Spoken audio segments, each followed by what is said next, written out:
All right, folks. Now we're about to transition to this great conversation with Black Women's Roundtable. Y'all take it away.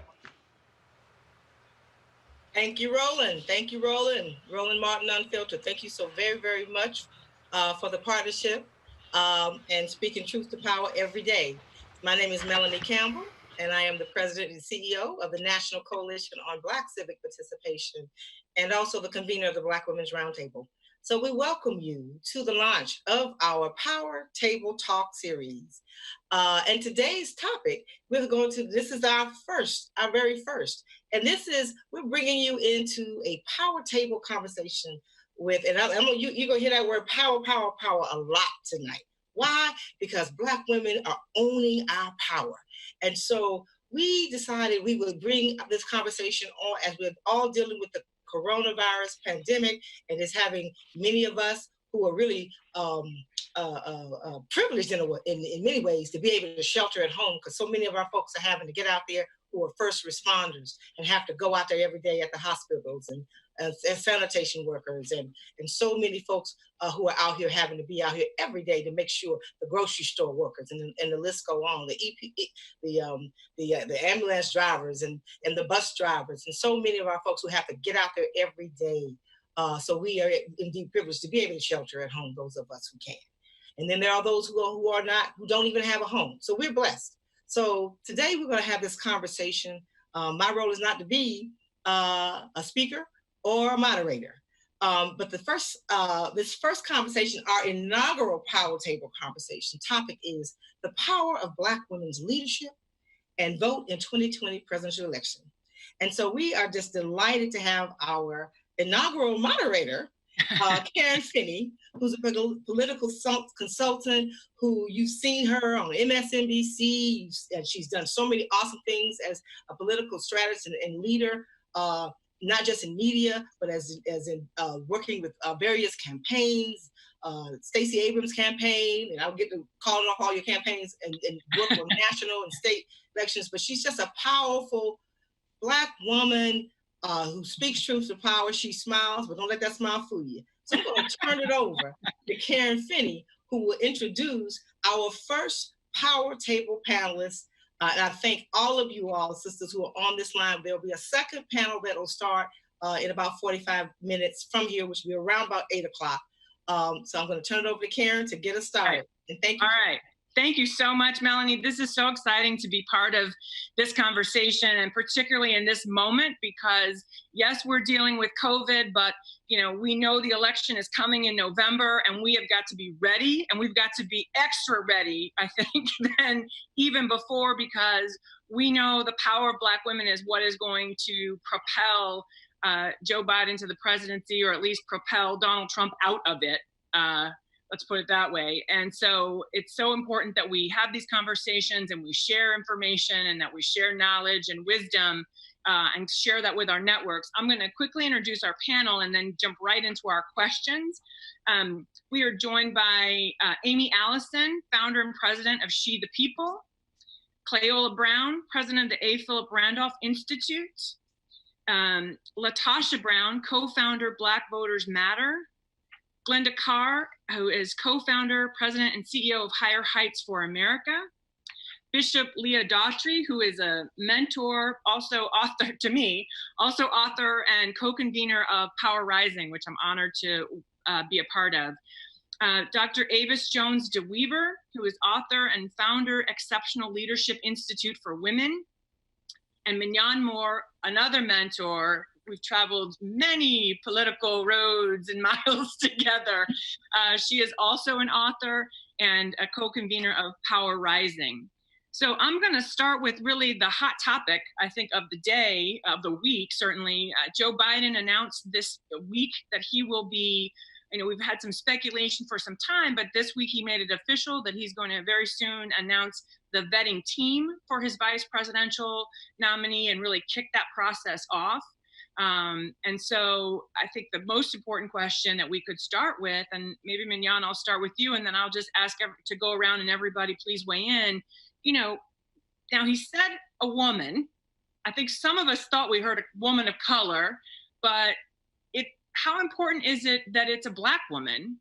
And then I'll also ask the other panelists to weigh in terms of why it's important and what that will do in terms of how we think about this election and governing.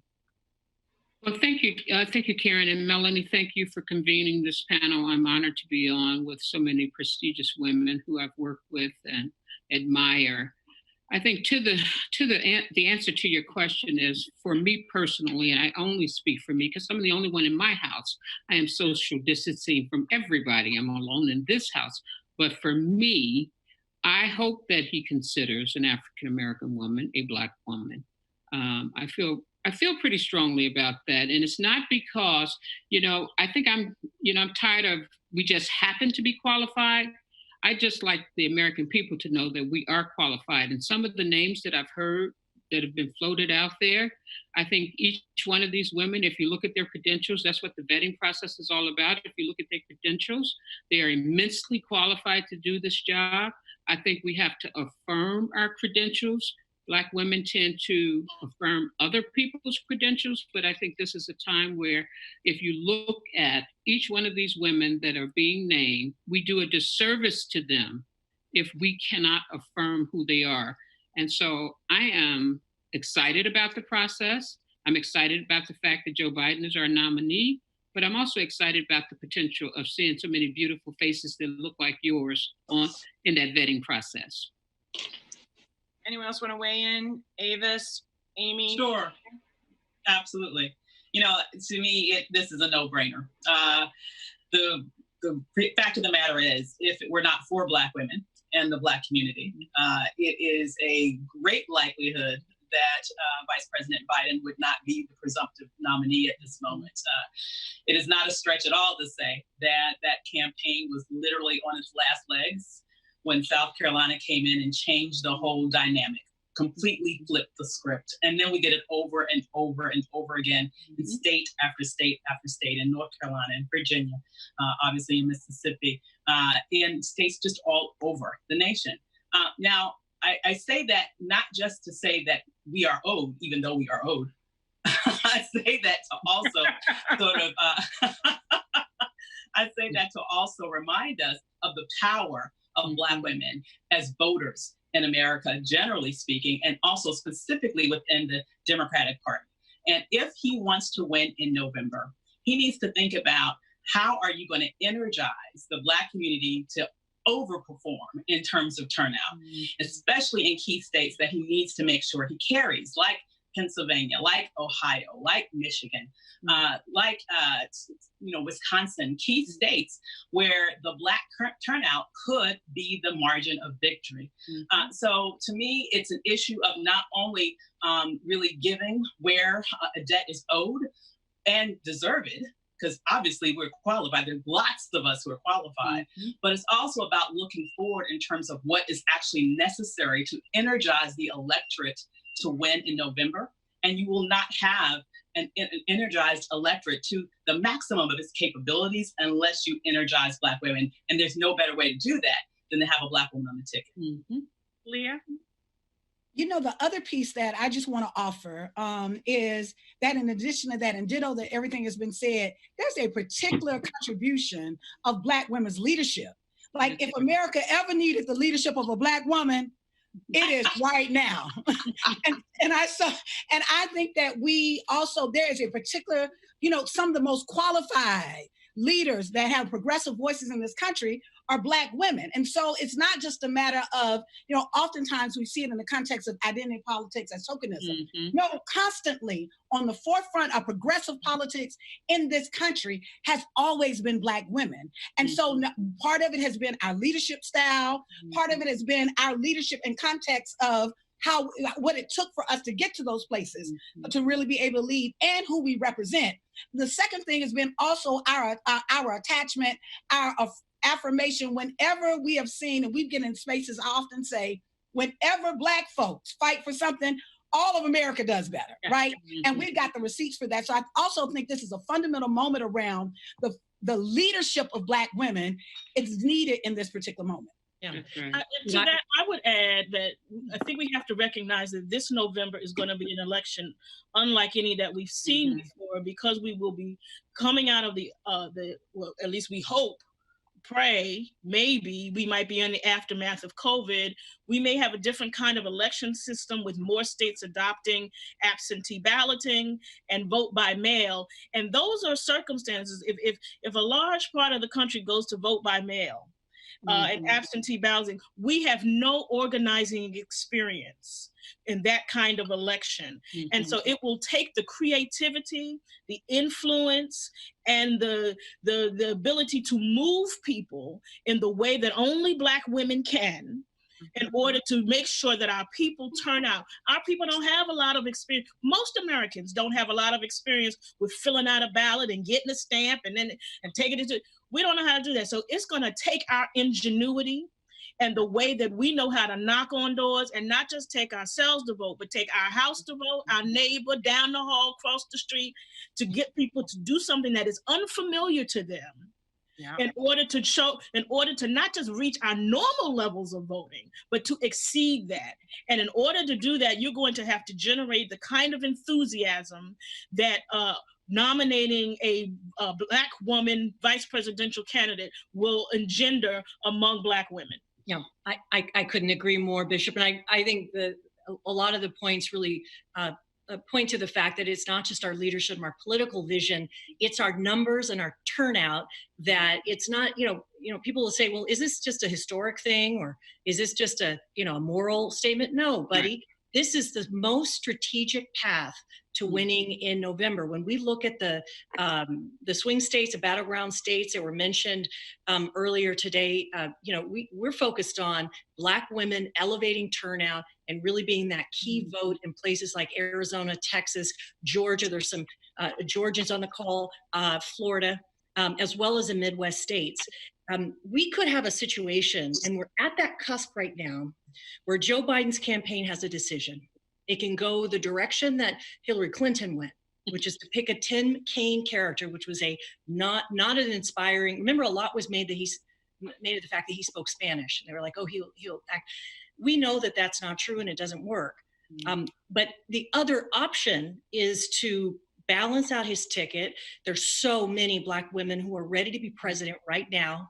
And that has been the case. That's right. We don't want a repeat of 2016. That's how we got here, with the damage that Trump and the Republicans have done to this country. And so just like we said in 2016, we say now, follow the leadership of Black women. And we're not saying it like a hashtag. We're saying put a qualified leader who's ready to be president, on the ticket, who can carry some of these battleground states, and holds that progressive political vision that motivates so many of us Black women. That's the actual strategic path to the White House. So Glenda, I want to get you both in here, but I'm just going to tweak this question a little bit, because I think we've talked a lot about turnout. I think it's also very important that we talk about governing. Right, because Biden has said he wants somebody he's simpatico with. I would just remind him he was simpatico with Barack Obama. They made history. Why not make it again? That's my personal opinion. But I think it's important that we also remind people, and Glenda, obviously this is an important part of the work that that you do, is pushing forward the leadership of Black women, the competence, the qualifications, the confidence that we should have in Black women's ability to, as I say, be a governing partner to Joe Biden, because I think it's very possible. We don't know where we'll be, God willing he wins, and it's January 2021. Will we be in a second wave of COVID? We've heard that from doctors. We'll certainly still be in an economic recovery stage. So, he's going to need a team and a governing partner who can really help him come at this thing. So maybe Cleola and Glenda, if you could weigh in on that part of it too. Well, it's a great segue, Karen, for what I was already going to talk about. Thank you. I do my best.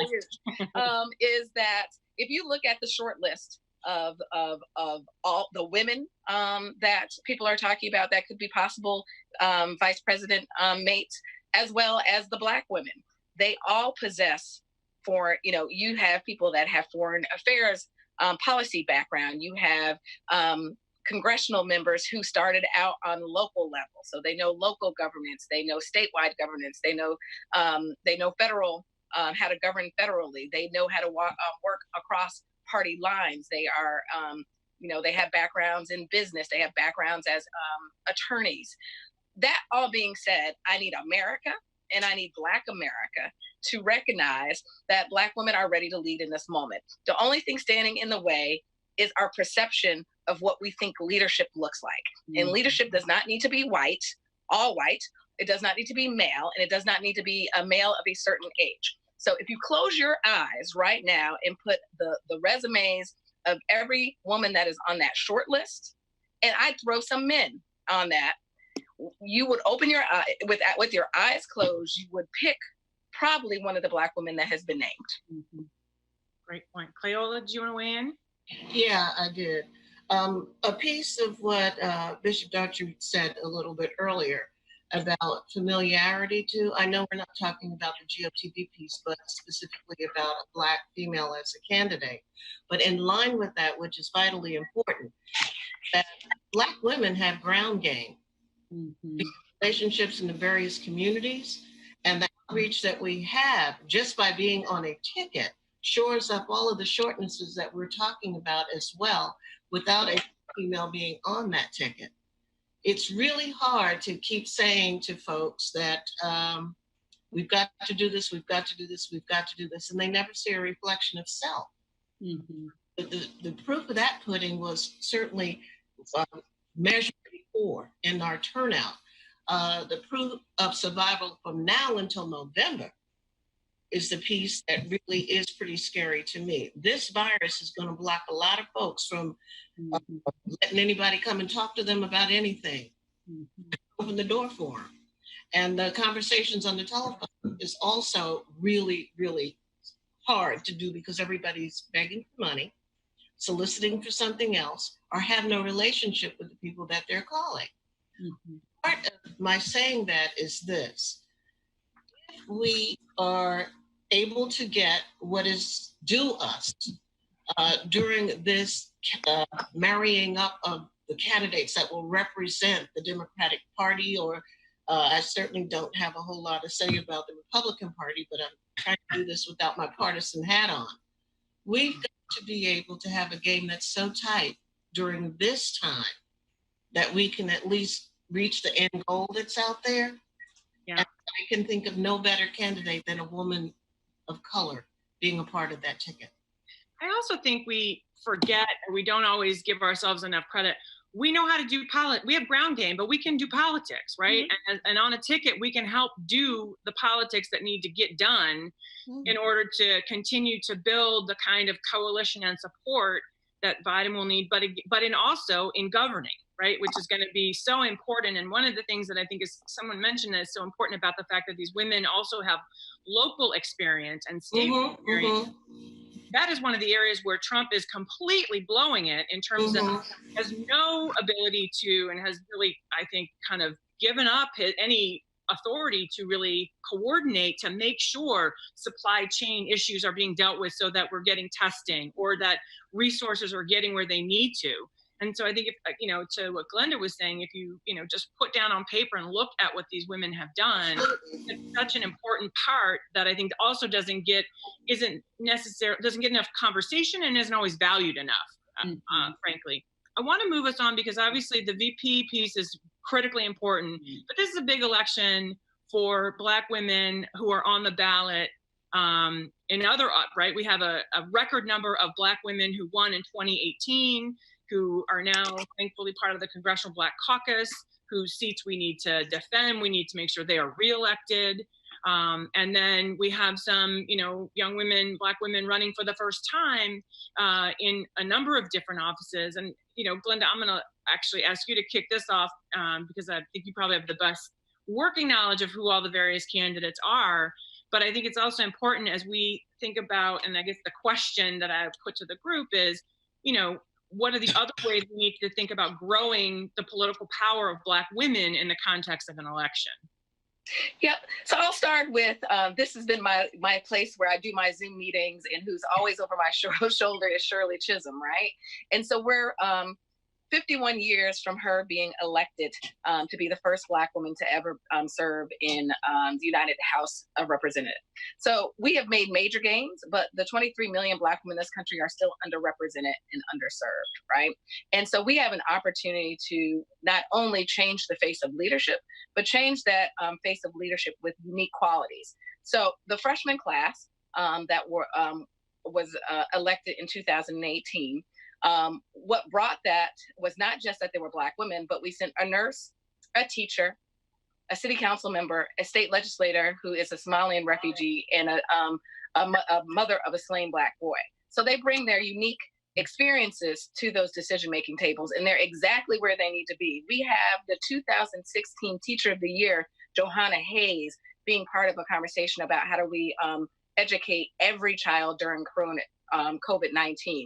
We have a nurse in Lauren Underwood sitting at that decision-making table.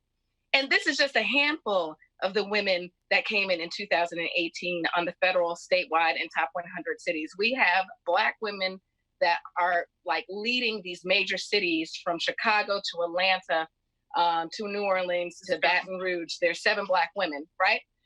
So that being said, we need to expand that leadership and expand that leadership with amazing backgrounds. So what will, at the end of the day, when the numbers come in, we will have another record number of Black women running for particularly Congress in districts that are not districts that are Black and brown districts. Like they're running in districts like a Lauren Underwood, a district that is only 3% African-American, which shows people are looking for qualified experience, and they happen to be Black, amazing Black women, right? And so we have veterans running, we have mothers, school board members, all running for Congress in Texas to Indiana to the Deep South. All that being said is the top of the ticket, and COVID-19 obviously is at the front of all of the conversations happening in the media. We need people to be able to talk about these women and being able to get their message out.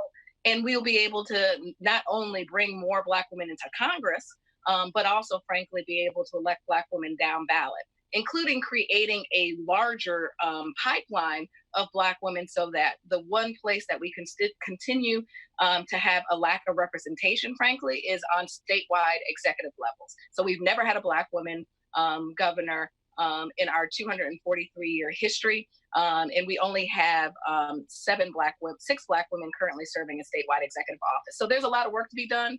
And the African-American vote has a real important role to play in not only voting for these women, but sending financial resources and volunteer hours to be able to help them get out the vote and win in their primaries and in November.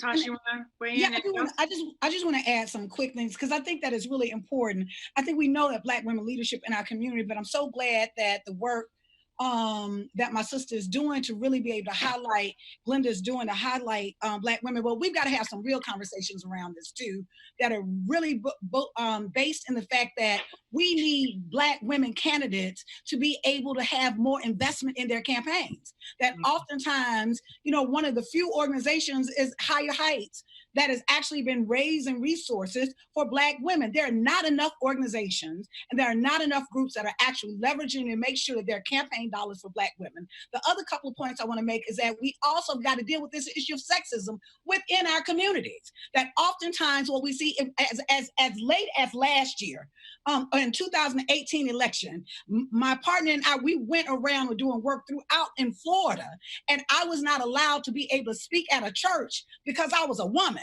Right, we in 2020, we still there, y'all, and we're not having those conversations in our community because it's good enough for us to serve.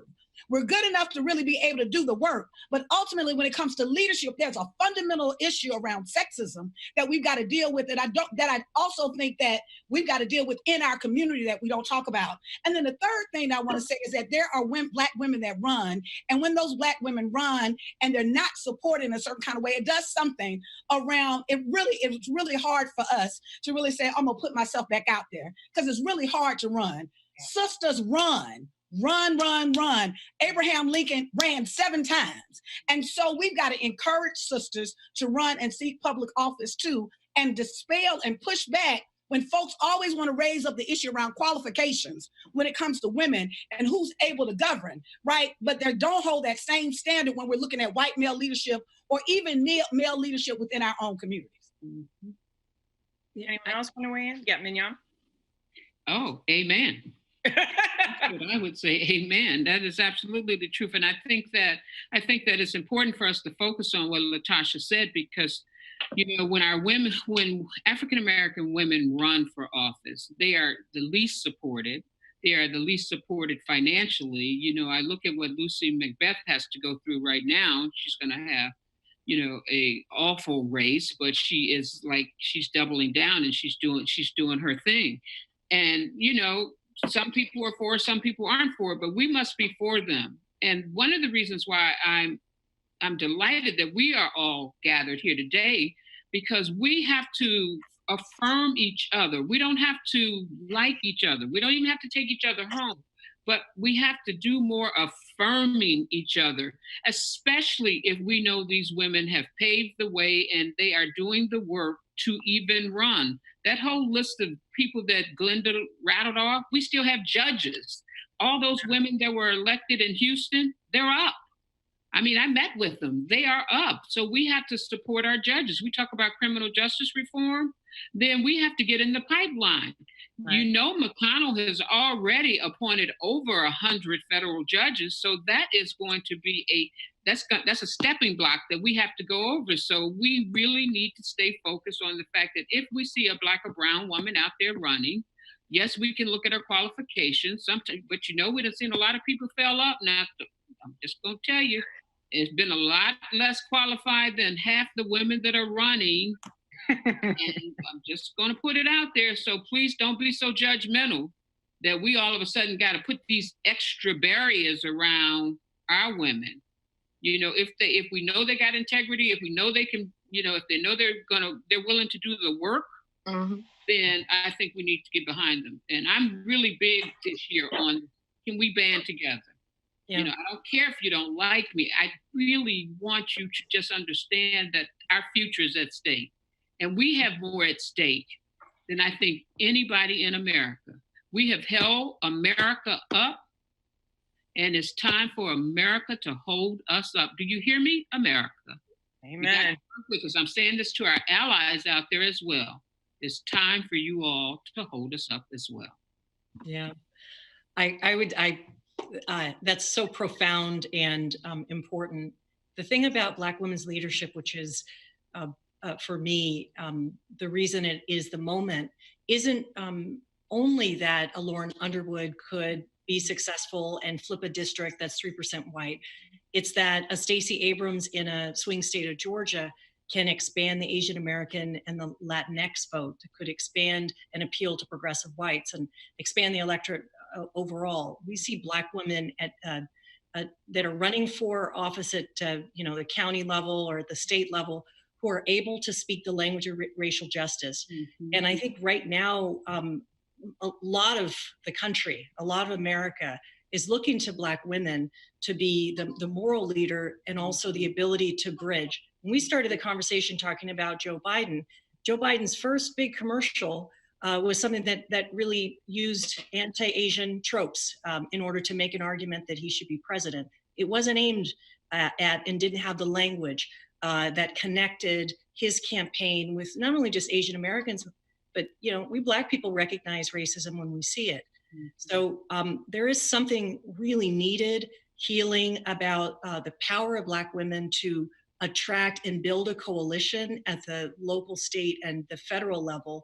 It's what we're going to need this year, but it's the quality of Black women's leadership and the courageousness with which we advocate for other communities as well as our own that I think really positions us very well.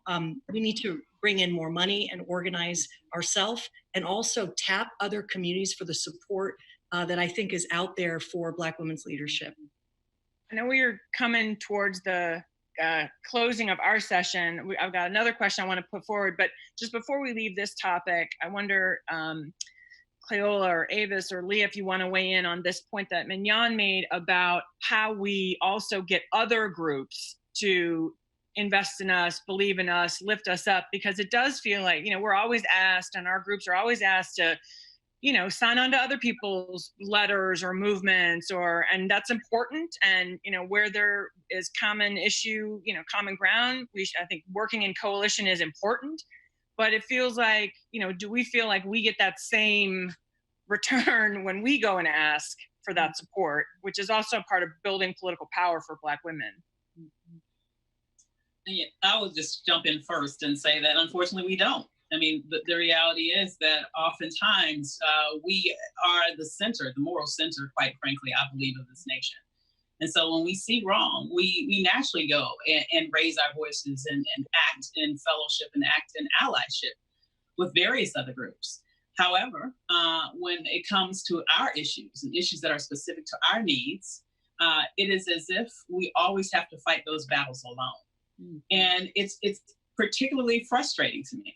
And, I wish I had the answer as to what needs to be done to get people to act right. But I don't know, because I've seen this over and over again. And yes, we can reach out to them. Yes, we can let them know that their support would be appreciated and is needed. And quite frankly, should have happened anyway without having to ask. But the reality is that it seems not to be as reflective when that sort of support is coming towards us, as our help is reflexive when we reach out to other groups. Mm-hmm. Maybe some of my sisters can come up with the answer to that question. And so it's the $1 million question. And maybe if we had that answer, we would, this whole issue of will we, be the VP pick? Will we be able to retain the political power that we have now and even grow it? Wouldn't even be in question, because God knows we deserve it. Right. So I will, does anyone else want to weigh in before I move on to our last topic? Okay, last question. I think some of the folks who hopefully have joined us tonight may themselves be thinking about running for office, or putting themselves out there for a leadership position in an organization. I would add that to this conversation.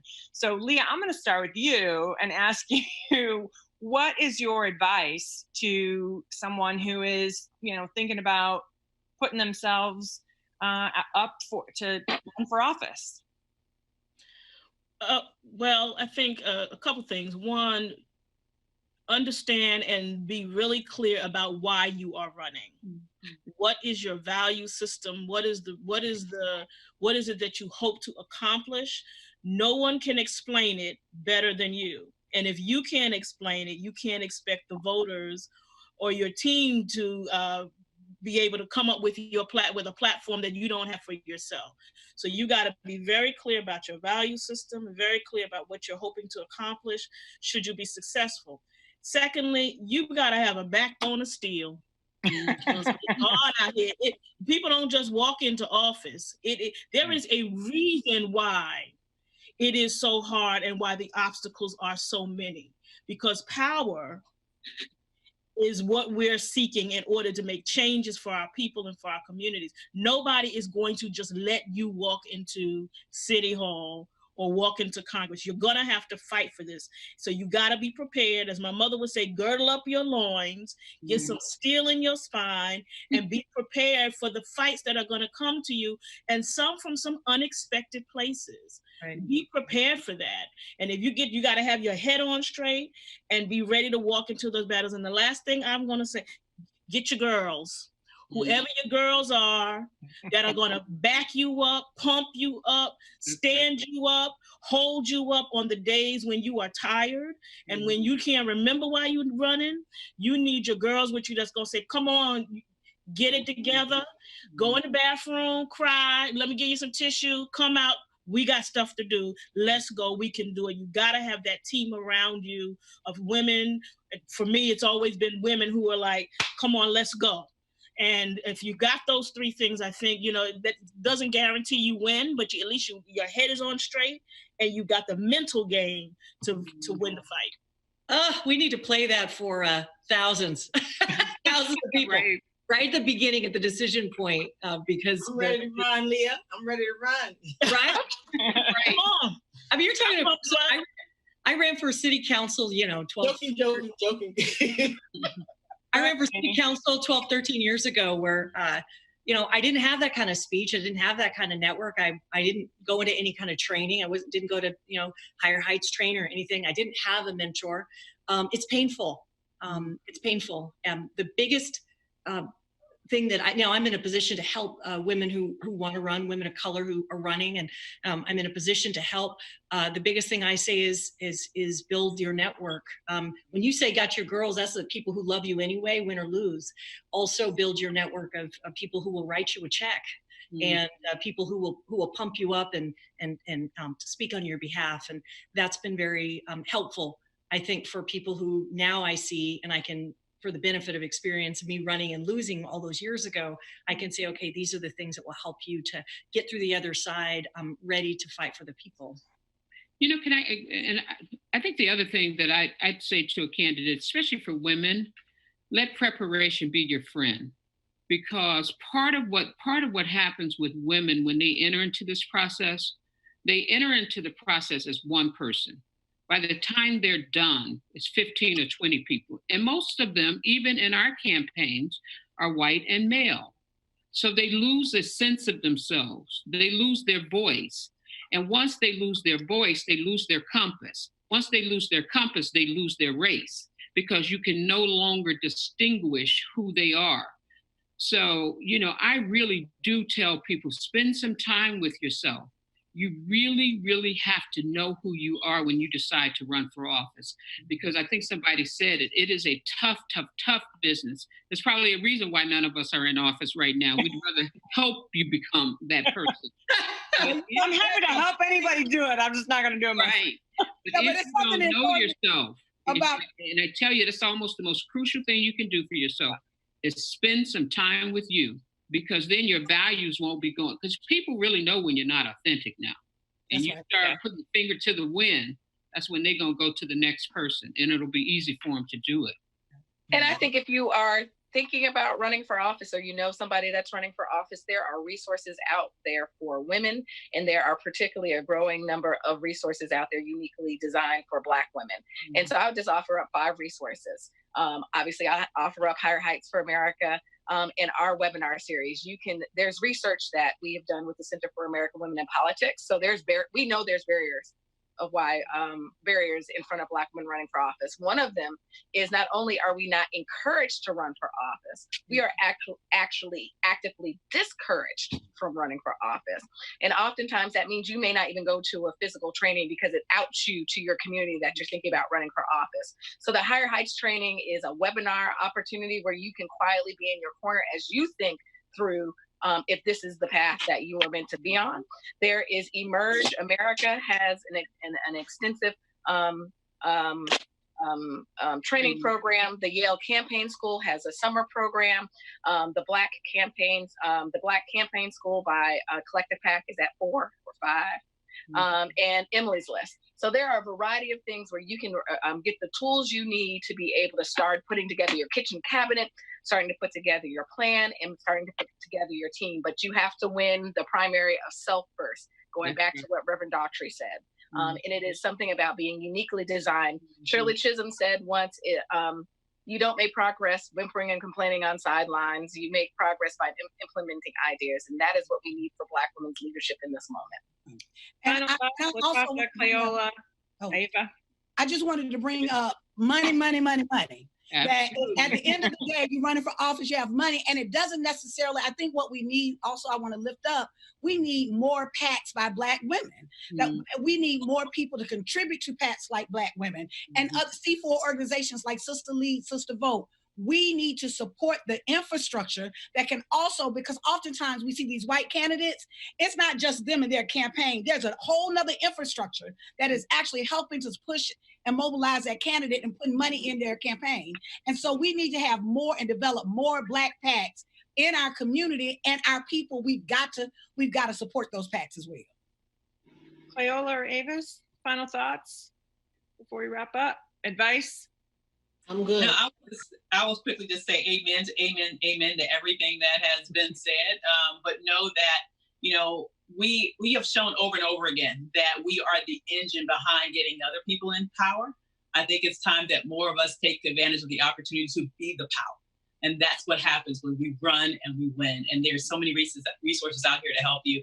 So definitely I want to encourage my sisters to do that.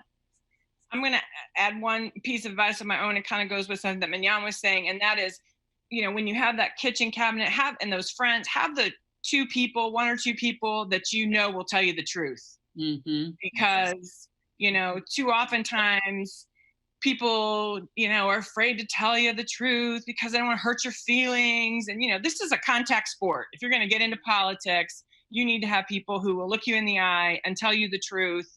And know that it's, you're still friends, or that you still have a relationship, because you need those people around you. Well, it is 7:56. So Melanie, we are ending 4 minutes early because I think we were allowed to go to 8 o'clock. But I just want to thank this amazing panel. What a wonderful way to kick off this power table series. So much wisdom and power.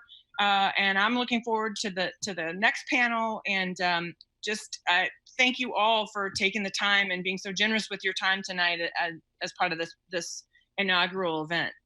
Thank you. This is wonderful. I'm inspired.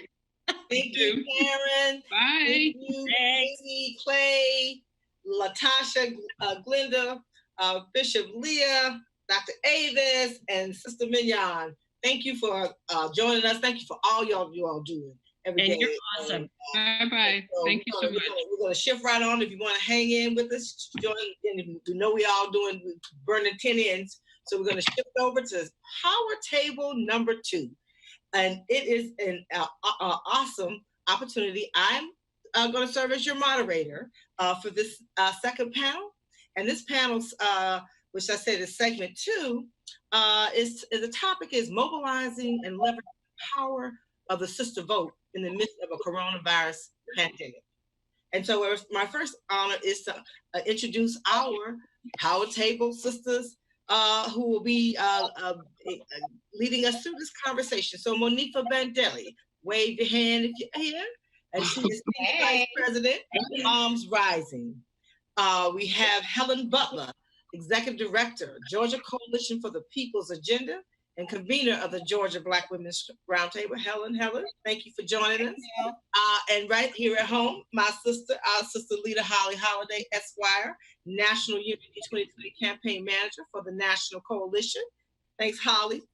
Tamika Ramsey from the great state of Michigan, who is the convener of the Metro Detroit Michigan Black Women's Roundtable and the Michigan Coalition on Black Civic Participation. And she also has time to be the executive, co-executive director. I get the title of listen up a little bit. Michigan Voice. Voices. Thank you, Tamika, for joining us. And then we have our sister Ebony Riley. Ebony Ebony, there you go, Ebony. Ebony Rowley is the Washington Bureau Director, National Action Network, and a national partner. We're so glad for you able to be on this call. We know you're double dutying right now. We both be on a call. And we got Deborah Scott, Executive Director, Georgia Stand Up, who's one of our state partners, and all of us on this call are national leaders who just happen to live in states. P.D. Talley from the great state of Ohio, who's the convener of the Ohio Coalition on Black Civic Participation, who recently decided she didn't want to do triple duty, so she just recently transitioned from being the Secretary Treasurer for Ohio AFL-CIO. So our labor sister here is now full-time retirement working from one place and still on the battlefield. So ladies, I'm going to go straight into the conversation. We know our communities are being impacted by this coronavirus in very challenging ways. And we all have heard the data, but I just want to lift up things in reality. And we right here in Michigan on this call, knowing that lots going on in Michigan. And when we know that a population of 15-16% Black folk, but yet 35% of the deaths for this coronavirus pandemic. Illinois, 16% Black population, 30% death rate. Louisiana, third of the population is Black, but yet we're 70% of the deaths. And the numbers go on and on and on. And so we know we have a lot at stake in the midst of this pandemic, and how important we know elections matter. If folks didn't know elections matter, they know now, as we struggle with leadership challenges from the highest level of office in this country and in many states as well. And so ladies, my first question to you in framing that is, how have you, all of you all are leading work, civic engagement and voter empowerment, women's empowerment, and so many other areas, economic empowerment. So you have to do this work. So how have Black women stepped up to lead in your community this fight to provide relief for our communities, for Black communities, to survive, this coronavirus pandemic? So why don't we start off? I'll start off with Michigan. So Tamika, give us your thoughts on that. Yeah, there you go, Tamika. And make sure you take your phone off of mute. Did she hear me? Did I lose her? All right, I'm gonna go straight to Helen because I don't think Tamika heard me. So Helen, you will respond to that. In Georgia, we know lots going on, Georgia. I'm gonna go to Helen and Deborah. Talk to us about Georgia. Well, Melanie, as you know, we've really been impacted by COVID-19 as well. And as Black women, we always take care of ourselves, our community, and everyone around us that we have. And you definitely have that going on here in Georgia, whether we are nurses providing the health care, whether we're just caregivers for our families, for our friends, for our neighbors. We're taking a part in that. And there have been so many women providers like Elizabeth Olami, who's working with the Homeless Coalition to make sure that our people get their care and are cared for and can receive services that they need in this time. I look at just what we've done with the Black Women's Roundtable, partnering with Lyft to provide rides to people that need the essential services of just getting to the doctor, getting to work for those low-wage workers who need that opportunity to keep an income coming in so that they can pay the rent and everything else. I am fortunate to serve with Chairman Rob Pitts at Fulton County and his advisory committee, where we just allocated $10 million to community organizations that will ensure that our communities of color, that the Black women, Black people are able to survive during this period of time. So Black women always lead, and we're leading in this pandemic as well as we're leading in all other fronts. So it's really great to see all of the Black women throughout the state, down in Albany, Georgia, where we've had large deaths. We have our coordinator down there working with the community, Jeanette Lucas, who's there to help people really strive through these serious times. Thank you, Helen. Deborah, and then we're going to come to New York in a minute, Monifa, so because we know lots going on in New York. So Deborah Scott, Georgia, stand up. Deborah. Well, thank you, Mel, and thank you for having us. And I share the sentiments with Helen. Black women have always held it down, and we're doing that. And that's what we have to continue to do. One of the first things that we had to do was first check on our people. So just, the basic tenements of just calling your folks. So we took it from calling our own folks, calling our own families and friends, but then going back and calling everyone on our list that we've touched to ask, one, how are you doing? What do you need? What do you need for your family? And what we found that we needed to do was a COVID-19 resource guide so that we can connect people to the resources that are out there. So we called around to make sure that if someone said that they were really giving out food, we wanted to verify that they were really giving out food and what it took to get that food. And then so we did that whole self-care piece first by calling our people, checking on them. But then we realized that there's a connection that this COVID-19 virus has really allowed us to see that we have not been in the game in terms of technology. Some of us, we couldn't even do a Zoom call a month ago, right? And so we needed to make sure our community leaders all around the state and other places are connected digitally. So do you have the proper phones, the computers, the technology that you needed? We were fortunate that we had opened up our phone bank where we have 75 phone and we have the apparatus and we had the ability to train them on how to do it at home. So we have phone bankers that are working from home. So we did not have to lay off people that were doing phone banking, and we transitioned some of our voter registration people over to the phone bank. So we had to make sure our technology was correct for our office and for our staff. Then we had to make sure our organizers were connected. And then those phone calls are not only asking, how are you doing? How's Mrs. Johnson doing? How's your family doing? But then, are you registered to vote? Check and make sure right now if you're registered. Did you get your absentee ballot? And then did you answer the census? So we're using those wellness calls to touch our people and to make sure we reconnect the infrastructure that we've lost sometimes. We lose it when we're in the middle of just daily life. So this is telling us to slow down, stop, check on your folks, make sure your network and your infrastructure is together. And if what you don't have, tell us what it is you don't have, and let's figure out how to make it happen.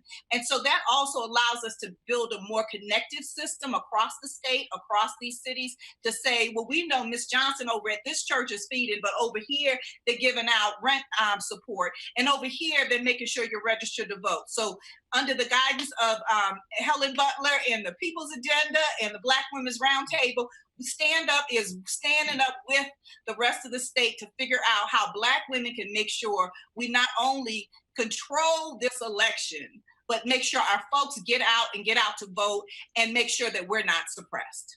Thank you, Deborah. Thank you, Helen. Monifa Bandelli from the great state of New York. Moms Rising, and so we're gonna lift you all up. We know, it's happening everywhere, but we see those numbers every day going on in New York, and so Monifa, so tell us what's happening and what's happening with Black women in your state. Absolutely. Any other comments around what's going on with Black women's leadership?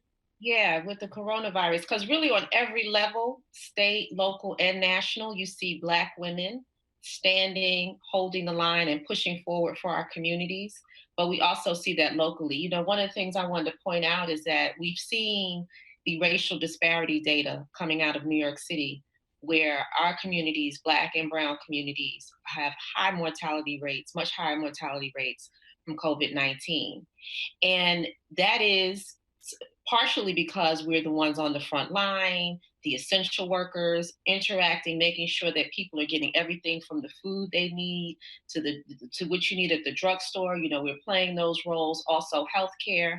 But also what we're looking at in New York City is that regardless of the type of work you're doing, are people who are contracting the virus, are Black people dying at higher rates than white people with otherwise the same demographic as far as the work that they're doing, their income level and their education level.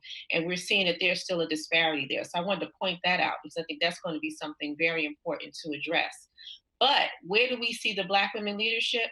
I mean, every day people tote how wonderful Governor Cuomo is because his press conference comes after the White House press conference. But what people don't know is that in the New York State legislature, there's Black women like Latrice Walker holding his feet to the fire. Before he gets to make these announcements, there are Black women that are saying, don't leave our communities out. Make sure you're not holding people in jails because they can't afford bail during this coronavirus. Wherever you see that type of advocacy, it's us. And I my heart goes out to Georgia. I'm glad we started with them because we're watching Georgia like, what's going to happen tomorrow? But what I see online are Black women, also advocates throughout the state, just like here, saying, don't fall for it. You know what I'm saying? You see all the memes and the messages. But just quickly, I want to talk about on the national level, the people who are putting forth the recommendations and the policies that looks at what's happening with childcare, that looks at what's happening with essential workers, that's really fighting for what's happening with our loved ones who are incarcerated. Over and over and over again, we see Black women's leadership. So this election is critical coming up, but we have to make sure that we support the sisters now who are really putting their necks out.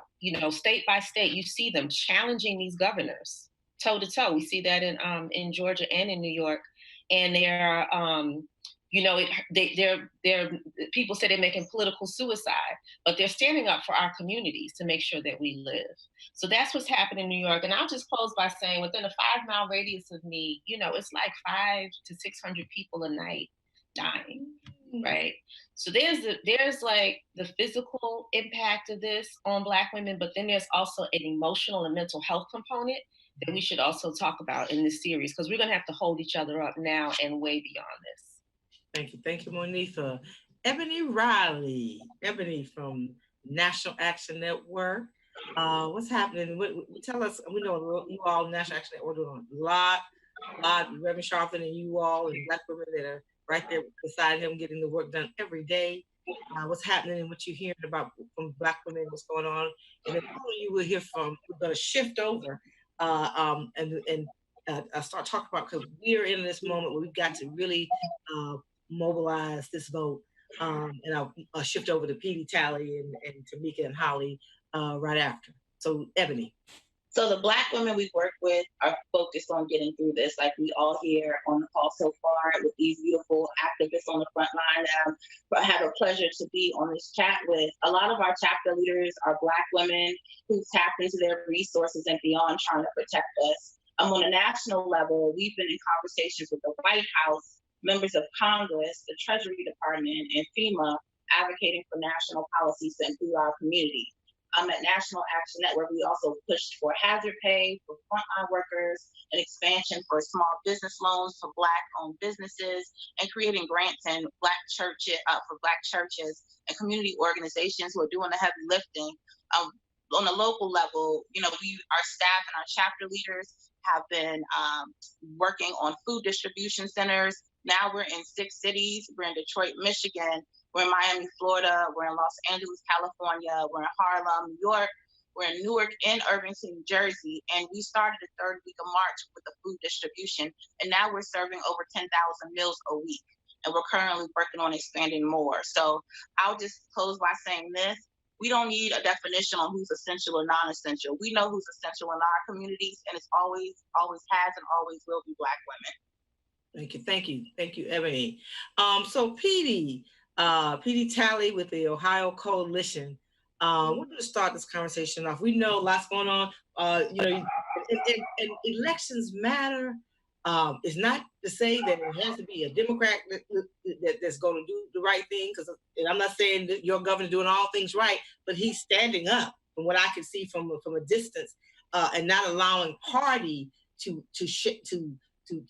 not take care of the people. And so I know you give us some, we know there's some Black women somewhere in that mix that's pushing that, whether they Democrat or Republican, but also we know you all have an election on Tuesday, right? Coming up.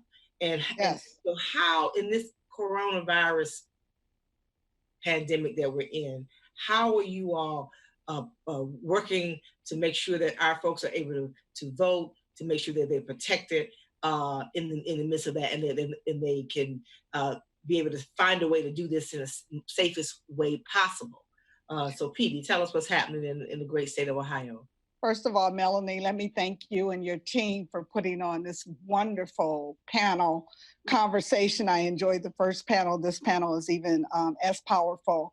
And let me just say a word about our governor. We do appreciate Governor DeWine and the steps that he's taken to protect us and make sure that we're okay.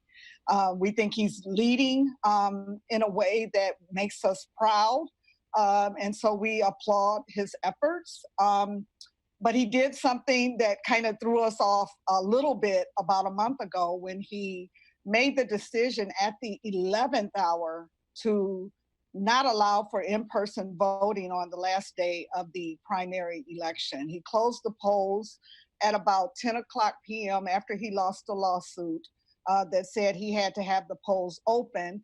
And he went around 10 o'clock at night and had his health director to order all polling locations closed, which left millions of voters kind of hanging in the balance who would have gone to the polls and voted on Tuesday, March 17th, not knowing what was going to be the state of their franchisement. And so we have a whole story to tell about that. But before I do that, Melanie, let me just answer your first question, tell you what some of the Black women in the state are doing in terms of the COVID piece. So a lot of Black women in our state, and particularly in my community, they've gotten out their sewing machines and they've been making masks. First, they made masks for first responders and for healthcare providers. But the demand has gotten so great that they began making and selling at cost masks to the general public, because the public has been advised that if they must go outside, they should have a face covering. So the entrepreneurial spirit of Black women has risen somewhat through this crisis, and they are actually putting their talents to work to make sure people are safe. We've got some Black women in Cleveland that are working with churches and schools and senior sitters and to feed the community and to provide the supplies that are needed, whether it's toilet paper, disinfectant, or Lysol, whatever is needed. They're coming out of their homes to make sure that our vulnerable communities have the things that they need. In Youngstown, Ohio, and these are Black Women's Roundtable sisters who have been in our presence and are doing this work.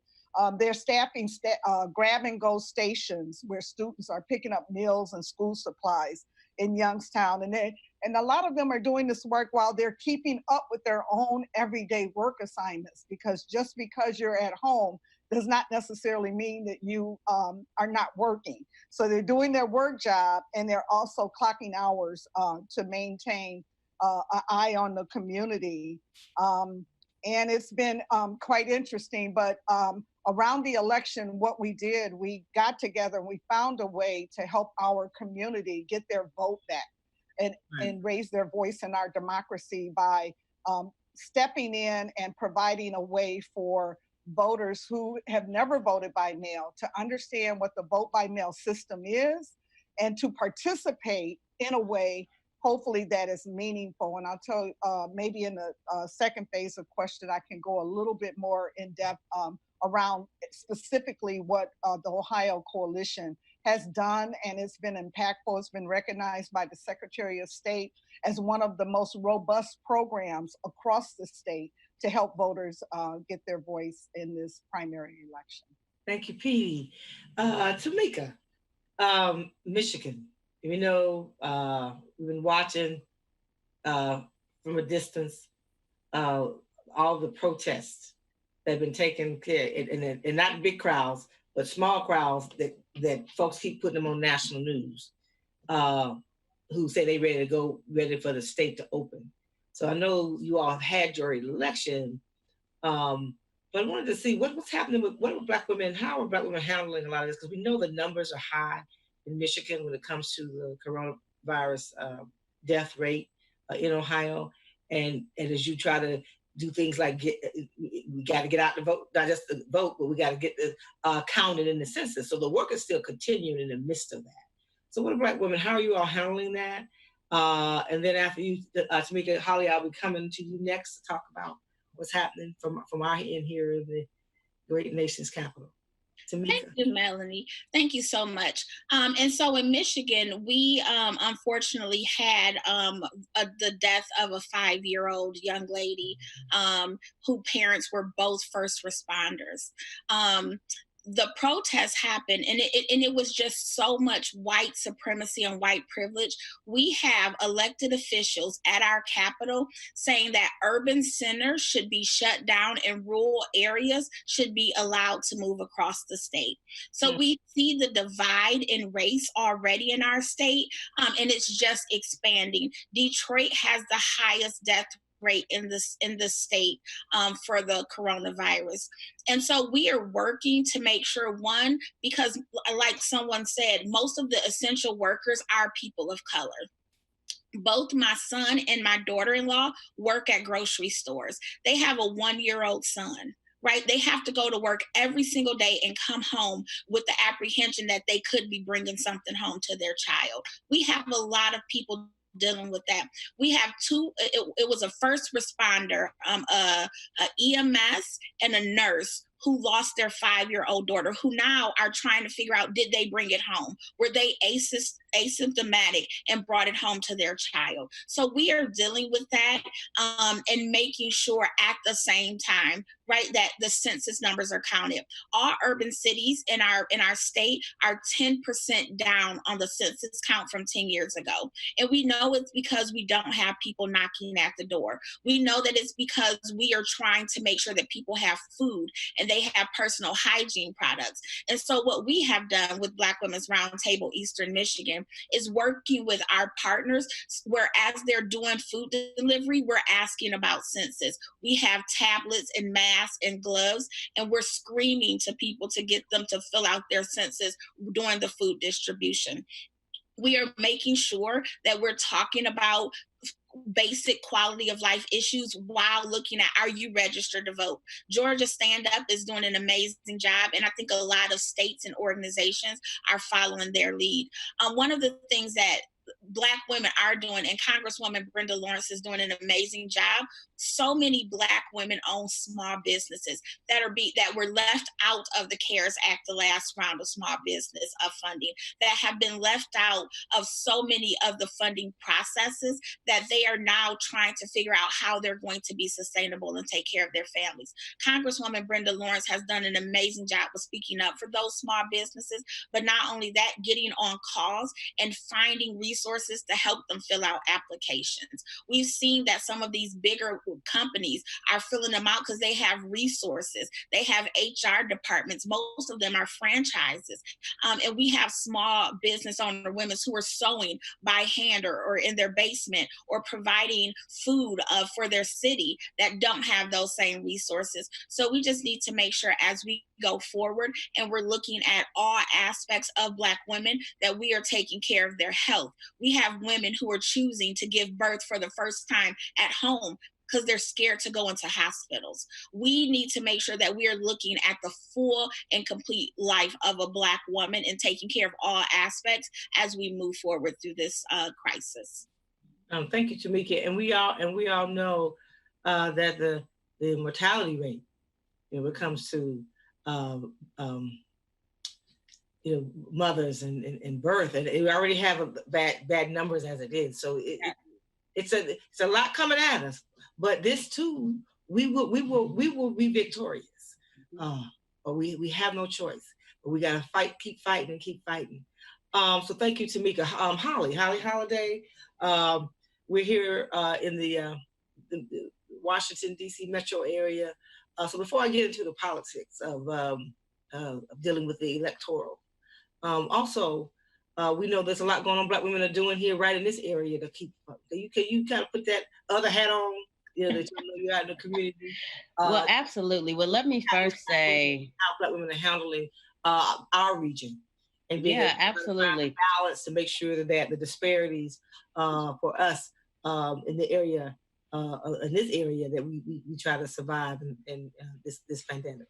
Absolutely. Let me first start by saying, as what has been reflected on this powerful panel, it takes all of us doing a little bit. And really, it takes all of us doing a lot.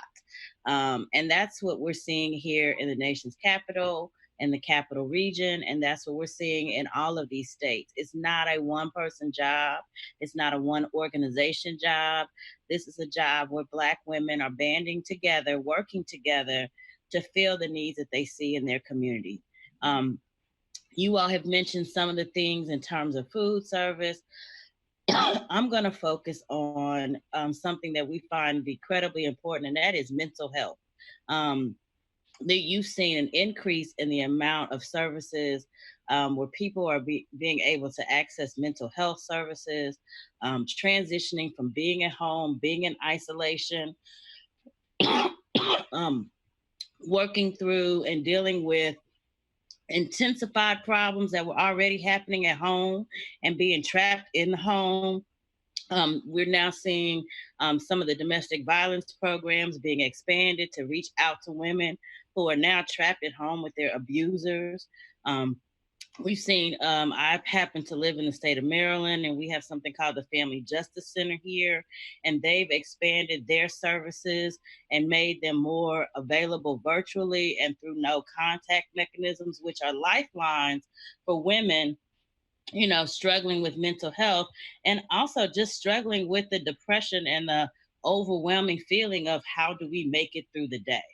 And of course, we're also doing the food bank, and the food insecurities are huge here as well. Prince George's County actually has seen the biggest jump in unemployment in one single month than we've seen in 25 years. And even though we are supposedly the county of the richest African Americans in the country, like many things that happen in our community, we live in a dichotomy. And despite the fact that we have that wealth, we find we really are just one or two paychecks away. And so the food insecurity piece is real. Our county executive in Prince George's County has actually declared it a state of food emergency and has begun looking for resources that the state can be a part of feeding each other. So I would say, you know, those are some of the things we're looking at. And we've been fortunate to also, I mean, this Do To thing, we have that going on. We have an election June 2nd, as many other states will be. That's our new election day, and at the same time pushing the census. And we're using our social service outreach as a way to also talk about these issues as well. I almost think this should say Do 15, because we're doing about 15 different things. But that's some of the things that are happening in the nation's capital. Thank you, Holly. Ladies, we have 3 minutes before we have to close out. So I'm going to ask you to talk to the audience that's out there.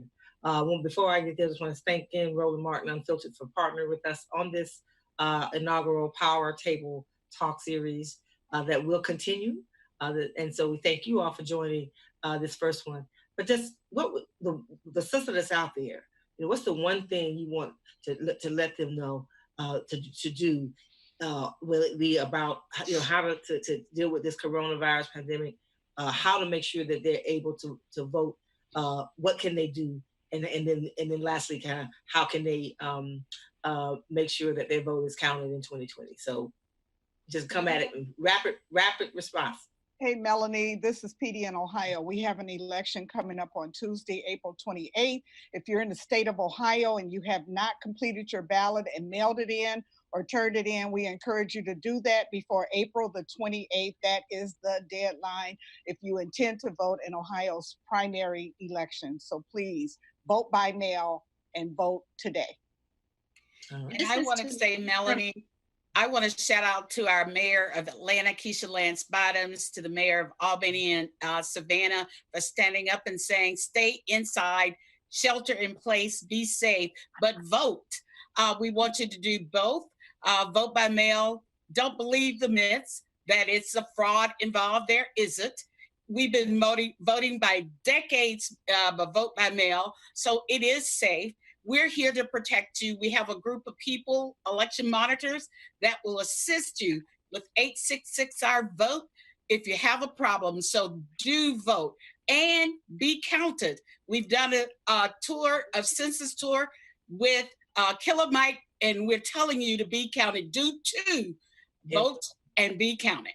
Thank you, Helen. This is me in Michigan. I think it's important. We say trust Black women, follow Black women lead. Black women need to start trusting themselves more. Black women need to understand that we are powerful, we are educated, and we have been leading this country for centuries. And so it's only right for us to start doing that in elected positions at the federal level. Okay, great. This is Monifa. My message to sisters out there is that you are enough. Don't be gaslit by people like the Surgeon General saying that Black communities need to step up and stop doing this, that, and the other. We are doing it. We need to support each other and not be confused by those who wish they had the power and the resilience that you have. You are enough. Deborah? Okay, my message would be, one, if, trust and verify. Right? So if you think you're registered to vote, make sure you're registered to vote. Check that registration. Get that absentee ballot. Make sure your family is counted in the 2020 census. And then really stand up and make sure people are taken care of and make sure they vote. This is a time for us to stay together and to work together. I love these kind of conversations we have at the Black Women's Roundtable, because it really shows the power of Black women working together. And now, from organizing from college, we have to pass this on. So I'm so excited about the young people that are coming behind us. We have some young organizers that are doing some amazing things. We have to continue to work together and trust each other and to teach each other, because, the power is in our hands. It's up to us once again. Thank you. Ebony or Holly, last words? Yep, I would just say that echoing all the other sisters on the call, check with your state to make sure that you can have to request a mail-in ballot. Some states you have to request it. So call your Board of Elections and just double check to make sure that you're on the docket as well. Make sure your family is. Make sure you do your census. That's coming up. We have 3 more months, so we don't want to waste time and wait. Let's go ahead and reach out to extra people now that we have more time. If you need any more information, you can reach out to us. If you want to help volunteer, visit nationalactionnetwork.net. We're also having a virtual town hall this Sunday to talk about all of these issues under the coronavirus, and you can register for free on our website. And it's also the last thing for me. I started off as a volunteer. If you see a need in your community, figure out how to fill it, because you can do it. You don't need any titles, any education. You can figure out the solution to any problem and fill that need. Start one step at a time. Thank you. Holly? Well, I can't leave without saying that we just need to remember to do too, vote and be counted in 2020. We have links to all of the partners that you see on this call, as well as the one before, at our unitycampaign.org site. And then I would also just end with, just like we're not alone at this power table, Black women, you are not alone. Reach out to your church, your sister friends, and if you can't find any of them, just reach out to your neighbor, because you are not alone in this, and together we will get through it. So be encouraged. Thank you. Thank you, ladies, for joining our Black Women's Roundtable inaugural Power Table series. And stay safe. Thank you for all of your leadership. Again, thank you, and thank you for all of the ladies of the first panel who were on. And stay tuned for the conversation to continue. So thank you again, Roland Martin Unfiltered, for the partnership, and we appreciate you, Ro. And let's just stay safe. And thank you again, ladies. And thank you everyone for tuning in. Thank you, Melanie. Thank you, Mel. You want to check out Roland Martin Unfiltered? YouTube.com/Roland S. Martin. And subscribe to our YouTube channel. There's only one daily digital show out here that keeps it black and keep it real. It's Roland Martin Unfiltered. See that name right there? Roland Martin Unfiltered. Like, share, and subscribe to our YouTube channel. That's youtube.com/Roland S. Martin. And don't forget to turn on your notifications so when we go live, you'll know it. Hey everybody, this is your man Fred Hammond, and you're watching Roland Martin, my man, Unfiltered. Hi, this is Essence Atkins, and you're watching Roland Martin Unfiltered. Hey yo, Peace World, what's going on? It's the Love King of R&B, Raheem Devon, and you're watching Roland Martin Unfiltered. Hi, my name is Brescia Webb, and you're watching Roland Martin Unfiltered. Ow. Well, I like a nice filter usually, but we can be unfiltered. What's going on? This is Tobias Trevelyan. And if you're ready, you are listening to and you are watching Roland Martin Unfiltered. What's up? I'm Lance Gross, and you're watching Roland Martin Unfiltered. Hi, this is Cheryl Lee Ralph, and you are watching Roland Martin Unfiltered. I mean, could it be any other way? Really? It's Roland Martin.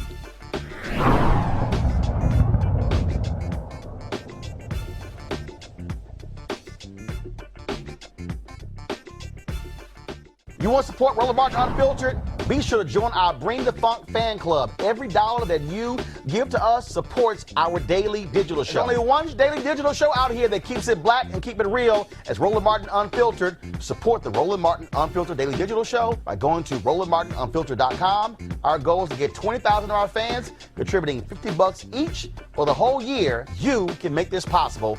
RolandMartinUnfiltered.com. Hey fam, want to check out Roland Martin Unfiltered, the blackest show on all of digital, cable, and broadcast. Check out our audio podcast. There's only one daily digital show out here that keeps it black and keep it real as Roland Martin Unfiltered. Press play.